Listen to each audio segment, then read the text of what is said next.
here to mourn the death of Rex, one of our own. A young man who died in the cause of duty. The only crime that Rex committed was to fight for his own rights.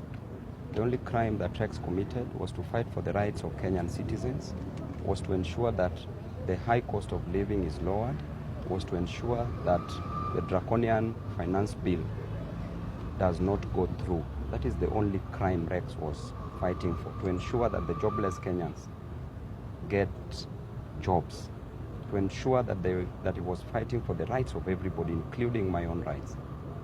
That is the greatest crime that Rex committed.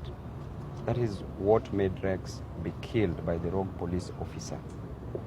And we are demanding, as members of the public, and we'll pursue this to the end, to ensure that this police officer is arrested, is persecuted, and is jailed for killing Rex. This is a young man who was just in the streets for a good purpose, demonstrations which were very peaceful. For the first time in the history of this nation, there were very peaceful demonstrations. A young man who was only armed with his brain, his body, and a placard, just to fight for the rights. Then the police officer, armed with everything, guns, rungus, horses, vehicles, tear gas, bullets, and the only reward that police officer can give to a young man is to take his life. A young man who was also fighting for the rights of those police officers, because there is no price of hunger that is different to a police officer, that is also different to a member of the public. And therefore, we will demand for his immediate arrest and prosecution, and also we demand that IG Koome takes vicarious liability, is vicariously liable for the death of this young man, because he's the one who gives orders. We also demand that he be prosecuted.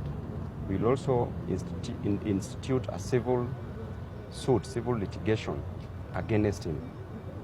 We will also demand that the violation of right to life that has been infringed by the police be compensated. It will not be enough to exchange money for life, but we will nevertheless want that compensation to go to the family members.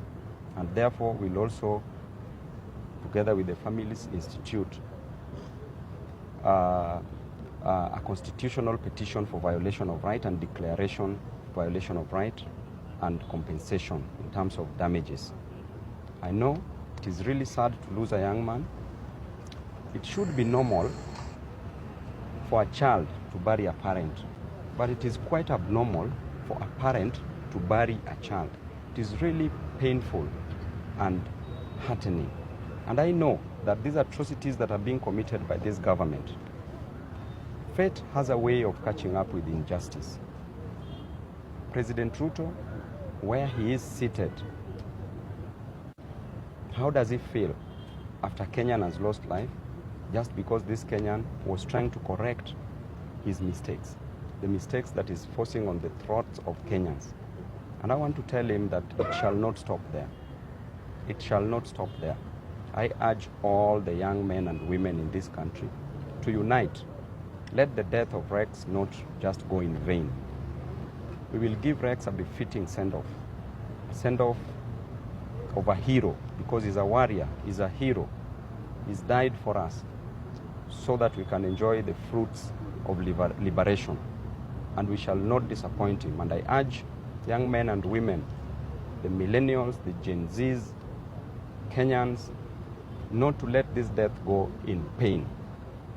Let there be still demonstrations across the country, in every ward, in every constituency, in every sub-county, in every county, and in the whole nation.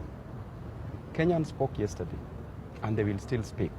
No amount of shootings, no amount of deaths shall prevent them from fighting for their rights.